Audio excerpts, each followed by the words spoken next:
Hello दोस्तों, KP college के online classes में आपका स्वागत है। हम बीए थर्ड ईयर की क्लासेस ले रहे थे और हम बौद्धिक विकास में बुद्धि परीक्षण के बारे में पढ़ रहे थे। पिछले वीडियो में हम लोग बुद्धि परीक्षण के बारे में पढ़ चुके कि किस तरह के बुद्धि परीक्षण हो सकते हैं, और आज हम पढ़ेंगे कुछ प्रमुख बुद्धि परीक्षण कौन कौन से होते हैं। उसमें सबसे पहला है बिने साइमन बुद्धि परीक्षण। ये बिने साइमन बुद्धि परीक्षण है, बिने के द्वारा दिया गया था। कब दिया गया था? 1905 में। 1905 में एक साइंटिस्ट था बिने, ये था फ्रांस का वैज्ञानिक था, फ्रांसीसी वैज्ञानिक बिने के द्वारा 1905 में एक बुद्धि परीक्षण दिया गया था। फिर बाद में उसकी हेल्प की थी एक और साइंटिस्ट था, साइमन ने उसकी हेल्प की थी, इसलिए इन दोनों के नाम पर ये बुद्धि परीक्षण रखा गया, बिने साइमन बुद्धि परीक्षण। अब इस बुद्धि परीक्षण में उन्होंने दो बातें बताई थी। पहली, मानसिक आयु के बारे में। अब ये मानसिक आयु क्या होती है? इन्होंने बताया कि मानसिक आयु वह है जिसमें बालक अपनी वास्तविक आयु से कितनी अधिक मात्रा में बुद्धि परीक्षण को पास कर लेता है। जैसे कोई बच्चा है, उसको कोई टेस्ट करने के लिए दिया, कोई परीक्षा दी उसे, अब वो बच्चा उस परीक्षा को उसकी जो वास्तविक आयु का अर्थ है शारीरिक आयु, उसकी जो एज है, उसकी जो रियल एज है, उस रियल एज से कितने आगे तक वो उस परीक्षा को पास कर लेता है, वो क्या होती है? मानसिक आयु। फिर दूसरी बात इन्होंने बताई थी बुद्धि लब्धि के बारे में। बुद्धि लब्धि को कहते हैं IQ। इसको बताने के लिए इन्होंने क्या दिया था? एक फॉर्मूला दिया था, MA/CA/100। यहाँ MA क्या है? मानसिक आयु, CA है शारीरिक आयु, मतलब जो बच्चे की जो वास्तविक आयु होती है वो है क्रोनोलॉजिकल एज CA और मेंटल एज MA। फिर इन दोनों को डिवाइड करने के बाद 100 से मल्टीपल करने पर जो IQ आती है वो बच्चे की क्या है? मानसिक आयु, मतलब बुद्धि लब्धि है। जैसे कि एग्जांपल ले लो, कोई बच्चा है, उसकी जो मानसिक आयु है वो है 12 वर्ष। ठीक है, मान लिया एग्जाम में आ जाए क्वेश्चन कि बच्चे की मानसिक आयु ज्ञात करो, हमें एज शारीरिक आयु और मानसिक आयु दोनों दी हुई होती है, तो हमें मानसिक आयु दी है 12 वर्ष और बच्चे की शारीरिक आयु दी हुई है 10 वर्ष। ये फॉर्मूले में पुट कर दिया इंटू 100। अब आगे सॉल्व करना मैथ्स का। 10 टाइम्स तो 12 और 10 को कर दिया 120। तो इस बच्चे की जो IQ होगी वो क्या आ गई? 120 आ गई। फिर हमें देखना है कि ये 120 इस टेबल में से कहाँ पे आ रहा है। यहाँ पे आ रहा है 120, तो बच्चा कौन सी श्रेणी में होगा? अति श्रेष्ठ श्रेणी में। तो इस तरीके से ऐसे क्वेश्चन आते हैं तो जो हमें सॉल्व करने होते हैं। तो बिने साइमन ने ये फॉर्मूला दिया बुद्धि लब्धि ज्ञात करने का, और उसके बेसिस से उन्होंने ये एक टेबल बताई थी कि जो बुद्धि लब्धि जिस सीरीज में आएगी वो बच्चा कौन सी कैटेगरी में रखा जाएगा। अगर बच्चे की ये IQ आ रही है 120, तो ये 120 किस कैटेगरी में? 120 यहाँ पे आ रहा है, बुद्धि लब्धि 120, और ये 120 की कौन सी कैटेगरी में? अति श्रेष्ठ श्रेणी में। तो वो बच्चा कैसा होगा? उस बच्चा कितने इंटेलिजेंट होगा? अति श्रेष्ठ लेवल का होगा। अगर कोई बच्चा है उसकी 140 से ज़्यादा आ रही है, 150 भी आ जाती है, तो वो क्या हो गई? प्रतिभाशाली होगा। जैसे जीनियस होते हैं तो साइंटिस्ट वगैरह किस में आते हैं? इसमें आते हैं। तो अभी तक कौन सा साइंटिस्ट है जिसकी 140 से ज़्यादा आई है? सिर्फ आइंस्टीन ऐसा साइंटिस्ट है जिसकी IQ 140 से ज़्यादा आई है। तो उन्होंने ये कैटेगरी बताई थी। तो ये तो था पहला टेस्ट जो बिने साइमन ने दिया था।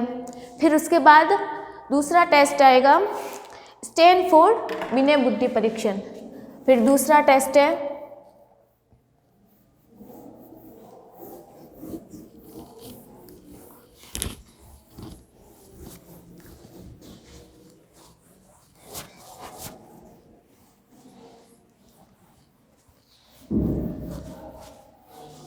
फिर अगला टेस्ट है बिने साइमन बुद्धि परीक्षण।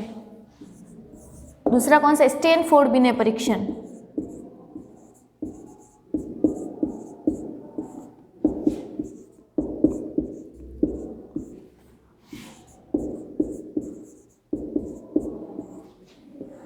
अब ये टेस्ट किसने दिया था? ये टेस्ट दिया था एक साइंटिस्ट आया था बिने के बाद, एक साइंटिस्ट आया टर्मेन। ठीक है, साइंटिस्ट आया टर्मेन। अब इसने क्या किया था? इससे पहले कौन आया था? बिने आया था, बिने और साइमन आए थे, वो टेस्ट करके गए। फिर इस टर्मेन आए, इस टर्मेन ने क्या किया? जो बिने का जो टेस्ट था उसमें थोड़ा चेंजेस कर दिया। कहाँ पे किया? स्टैनफोर्ड जो यूनिवर्सिटी है वहाँ पे इसने क्या किया? टर्मेन ने बिने के जो टेस्ट था उसमें संशोधन कर दिया, कुछ करेक्शन कर दिया। फिर उसके बाद उसने नया टेस्ट बनाया, उसका नाम क्या रखा? स्टैनफोर्ड बिने बुद्धि परीक्षण। ये किसने किया था? टर्मेन ने किया था। कहाँ पे किया था? स्टैनफोर्ड यूनिवर्सिटी में। इसमें इन्होंने क्या बताया? इन्होंने सबसे पहला पॉइंट क्या बताया इस बुद्धि के परीक्षण के बारे में? ये किसके लिए था? 2 वर्ष से प्रौढ़ तक सभी लोगों के लिए। 2 वर्ष से प्रौढ़ तक सभी लोगों के लिए रखा।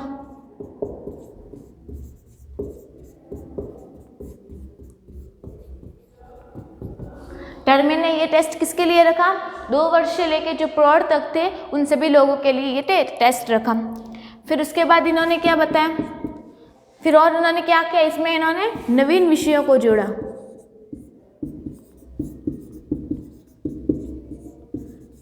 नवीन विषयों को जोड़ा।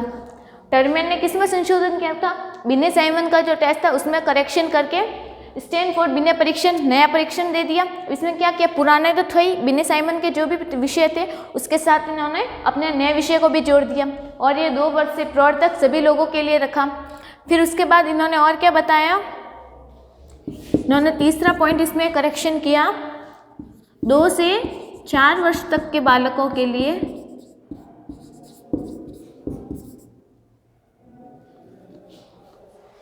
2 से 4 वर्ष तक के बालकों के लिए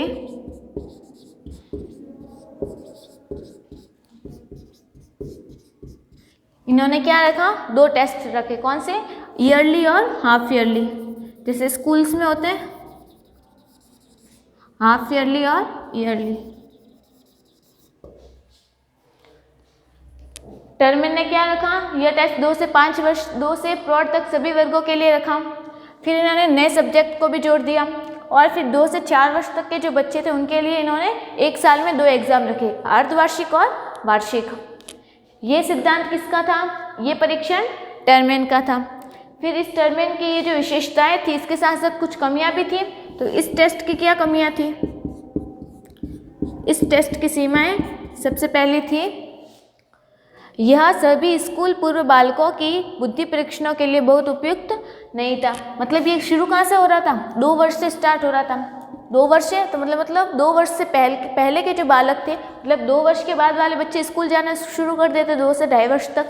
तो उससे पहले स्कूल के पूर्व के जो बालक थे, मतलब जो बच्चे स्कूल नहीं जाते थे, उनके लिए ये टेस्ट नहीं होगा। तो सबसे पहली कमी क्या थी? स्कूल पूर्व बालकों के लिए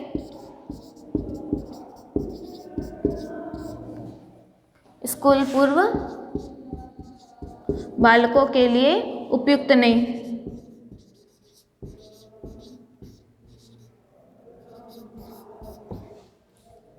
उपयुक्त नहीं था क्योंकि 2 वर्ष से शुरू हो रहा था ये टेस्ट, 2 वर्ष से लेकर प्रौढ़ तक सभी लोगों के लिए। लेकिन जो बच्चे स्कूल जा ही नहीं रहे थे 2 वर्ष से पहले वाले, उनके लिए ये टेस्ट नहीं था।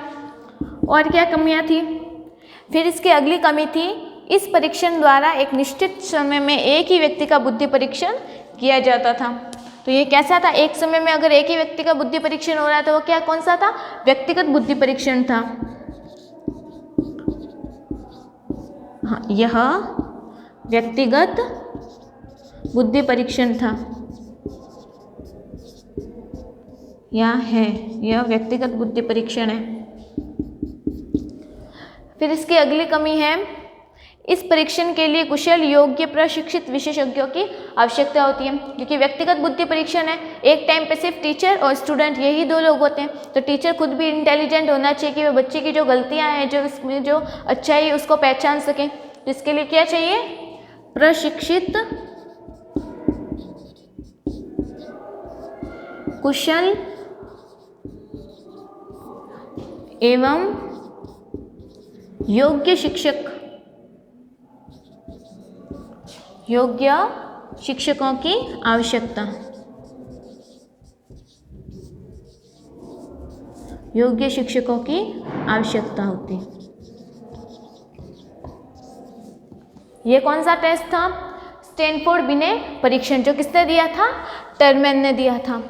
फिर उसके बाद अगला जो टेस्ट है वो है वेशलर का बुद्धि परीक्षण। बिने साइमन के बाद टर्मेन और टर्मेन के बाद अब है वेशलर।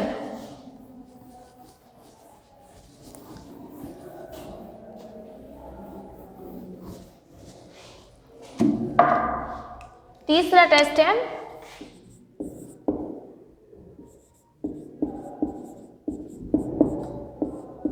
वेशलर का बुद्धि परीक्षण। अब ये किसने दिया था, ये इसके भी नाम से वेशलर द्वारा दिया गया था।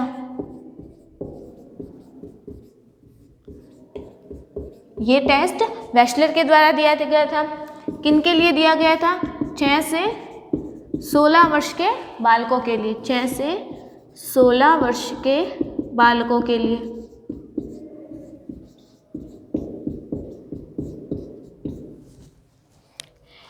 फिर और क्या किया गया था इसके द्वारा? फिर इसने क्या किया था? वेशलर मापनी का निर्माण किया था।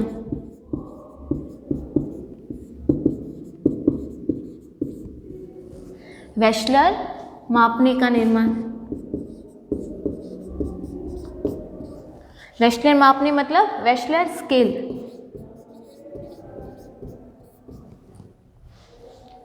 फिर और क्या किया था इसने? इसने 3 प्रकार के प्रश्न बनाए थे। इस टेस्ट में इसने क्या किया था? 3 प्रकार के प्रश्न, 3 प्रकार के प्रश्नों।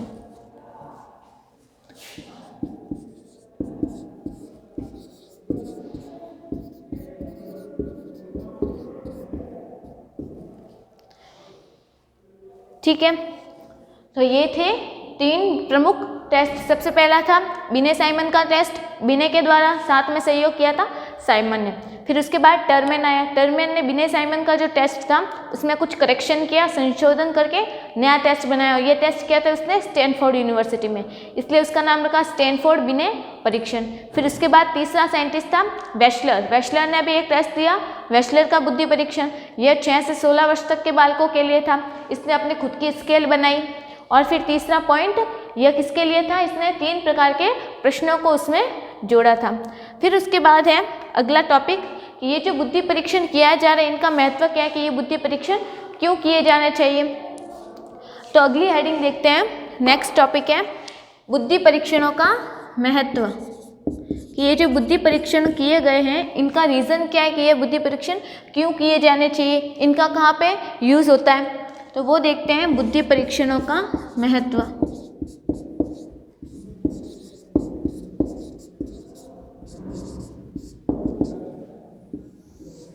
बुद्धि परीक्षणों का महत्व। तो सबसे पहला महत्व है इन परीक्षणों का। इन परीक्षणों के द्वारा क्या पता लगेगा? अलग अलग टेस्ट होंगे। जैसे हम व्यक्तिगत बुद्धि परीक्षण की बात करते हैं, व्यक्तिगत बुद्धि परीक्षण होगा तो टीचर और स्टूडेंट होंगे। तो टीचर को क्या, स्टूडेंट के बारे में सब कुछ पता चलेगा, वो किस तरीके से सोच रहा है। हर एक बच्चे को अलग से ऑब्जर्व करेगा, अच्छी तरह से ऑब्जर्व करेगा कि कौन सा बच्चा किस तरीके से आंसर दे रहा है, अपने विचार किस तरीके से रख रहा है। ठीक है, तो इससे क्या पता चलेगा? व्यक्तिगत विभिन्नता के बारे में। व्यक्तिगत विभिन्नता के बारे में।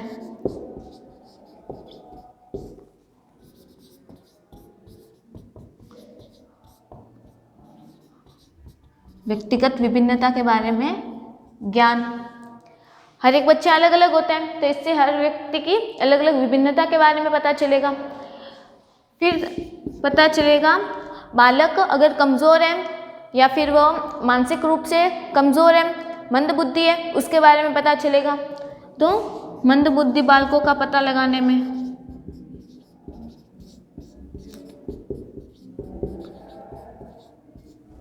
मंद बुद्धि बालकों का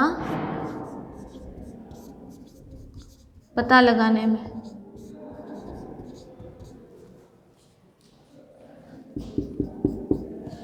फिर और कहाँ यूज़ होगा इसका? शिक्षा के क्षेत्र में। शिक्षा के क्षेत्र में तो हो ही रहा है ऑलरेडी। ये जो टेस्ट होते हैं, जैसे इंटरव्यू है, व्यक्तिगत हो गया, शिक्षा में यूज़ हो रहा है। जो सामूहिक कंपटीशन वगैरह होते हैं, स्कूल के एग्जाम्स वगैरह होते हैं, वो सामूहिक बुद्धि परीक्षण है, शिक्षा में उसका यूज़ हो रहा है। फिर और उसका यूज़ कहाँ पे किया जाएगा? व्यवसाय में।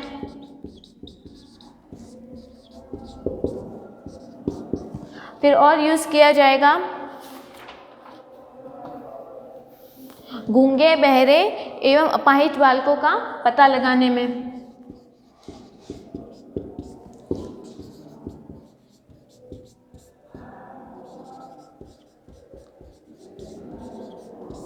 अपाहिज बालकों का पता लगाने में।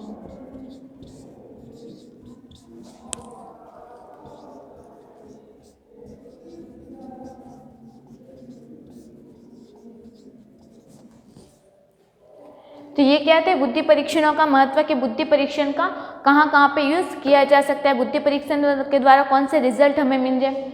व्यक्तिगत विभिन्नता का पता लगा, मंद बुद्धि बालकों का पता लगा, शिक्षा के क्षेत्र में आजकल बहुत यूज़ हो रहा है, फिर व्यवसाय में, और फिर कहाँ पे गूंगे, बहरे या अपाहिज बालकों का पता लगाने में भी बुद्धि परीक्षणों का यूज़ किया जा रहा है। तो ये थे बुद्धि परीक्षणों का महत्व। फिर उसके बाद अगला हेडिंग है हमारे, अगला टॉपिक हो जाएगा कि ये जो बौद्धिक विकास हो रहा है, इस बौद्धिक विकास की क्या क्या विशेषताएं होती है, बौद्धिक विकास किस तरीके से होना चाहिए। तो अगली हेडिंग है हमारे बौद्धिक विकास की विशेषताएं। अभी तक बुद्धि परीक्षण के बारे में पढ़ रहे थे, ये भी बौद्धिक विकास का एक पार्ट था।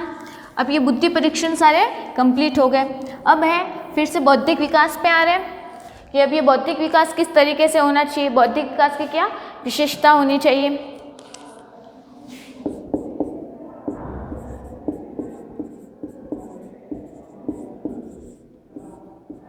बौद्धिक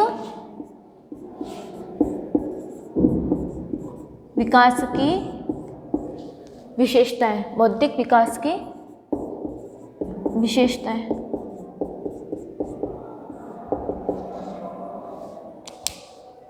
तो बौद्धिक विकास की जो सबसे पहली विशेषता है, बौद्धिक विकास किस तरीके से होता है, सामान्य से विशिष्ट की ओर। जो विकास की विशेषता है वहीं बौद्धिक विकास की भी विशेषता है, क्योंकि ये खुद एक विकास है। तो विकास कैसा होता था, सामान्य से विशिष्ट की ओर, तो ये भी हो जाएगा सामान्य से विशिष्ट की ओर।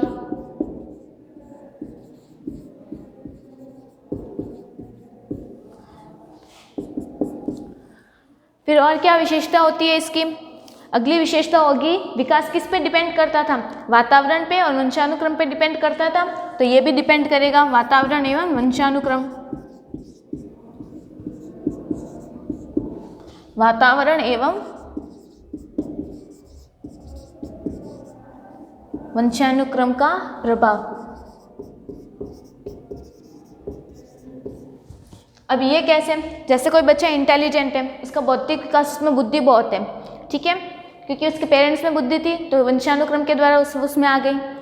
फिर वातावरण, अगर बच्चे को वातावरण नहीं मिल रहा, बच्चा बहुत इंटेलिजेंट है लेकिन उसे फैसिलिटी नहीं मिल रही है, वह स्कूल नहीं जा पा रहा, तो उसका विकास कम हो जाएगा, ऑलरेडी कम हो जाएगा ना, क्योंकि उसे फैसिलिटी नहीं मिल रही है, उसे एक गाइडेंस नहीं मिल रहा है, तो उसका विकास कम हो जाएगा। तो वातावरण मतलब बहुत ज़्यादा डिपेंड करता है, उसमें बुद्धि ऑलरेडी है लेकिन हमें फैसिलिटी नहीं मिले। मान लो कि कोई बीज है, अच्छी किस्म का बीज है, बहुत ही महंगा वाला बीज ले लिया हमने, वो हमने ज़मीन में गाड़ दिया, लेकिन उसके बाद हम लोग उसे पानी नहीं दे रहे, उसे मतलब उसे धूप नहीं मिल रही, छाँव नहीं मिल रही, मतलब वो मिलती है ना पानी वगैरह, जो कुछ भी जो देना चाहिए हम उसे नहीं दे रहे, तो क्या हो जाए, वो महंगा वाला कितना भी बीज हो, कितना भी अच्छा बीज हो, लेकिन उस बीज से पौधा नहीं बन पाएगा। क्यों? क्योंकि उस बीज को एनवायरनमेंट नहीं मिला, उस बीज को वातावरण नहीं मिला है, तो ये इसने क्या किया, उसके विकास को रोक लिया। तो उसी तरह बालक कितना भी इंटेलिजेंट हो, लेकिन अगर उसे वातावरण नहीं मिल रहा है तो उसका विकास रुक जाता है। अगली विशेषता है बौद्धिक विकास की, बौद्धिक विकास क्रमिक रूप से होता है। बौद्धिक विकास क्रमिक रूप से होता है, क्रमिक रूप से, स्टेप बाय स्टेप।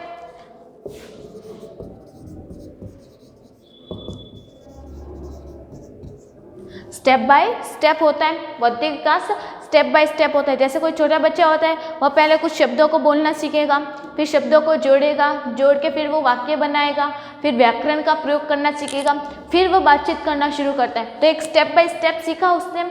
उसी तरह अगर हम मैथ्स की बात करते हैं तो कोई बच्चा पहले क्या करेगा, गिनती सीखेगा, फिर गिनती को जोड़ना सीखेगा, पहाड़े सीखेगा, फिर उसके बाद गुणा सीखेगा, फिर भाग सीखेगा। वो डायरेक्ट भाग नहीं सीख सकता, क्यों? वो स्टेप बाय स्टेप सीखेगा। उसके लिए भी पहले हमें जोड़ आनी चाहिए, बाकी आनी चाहिए, गुणा आना चाहिए, उसके बाद ही हम भाग सीख पाएंगे, पहाड़े आने चाहिए, गिनती आनी चाहिए। उसी तरीके से होगा ना तो स्टेप बाय स्टेप किसी भी चीज़ को सीखा जा सकता है। तो उसी तरह विकास भी किस तरह के होता है, स्टेप बाय स्टेप होता है, क्रमिक रूप से होता है।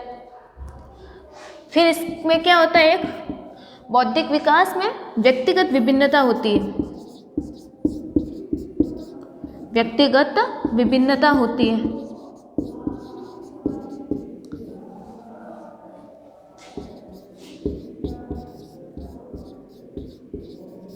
व्यक्तिगत विभिन्नता होती है, हर बालक अलग अलग होता है, हर किसी की अपनी अपनी विशेषता होती है। तो क्या हो गया, विकास प्रभावित हो जाएगा, बौद्धिक विकास प्रभावित हो जाएगा। कोई बच्चा इंटेलिजेंट है, उसमें बुद्धि ज़्यादा है, तो उसका विकास जल्दी हो जाएगा, किसी का धीरे हो जाएगा। कोई पहले बोलना सीख लेगा, कोई चलना सीख लेगा। तो ये अलग अलग हो गया क्योंकि उनकी अपनी विभिन्नता होती है। तो बौद्धिक विकास की भी क्या विशेषता होगी कि बौद्धिक विकास में भी व्यक्तिगत विभिन्नता होती है। तो ये थी बौद्धिक विकास की विशेषताएं। फिर हम अगला टॉपिक पढ़ेंगे नेक्स्ट वीडियो में। तब तक के लिए थैंक यू।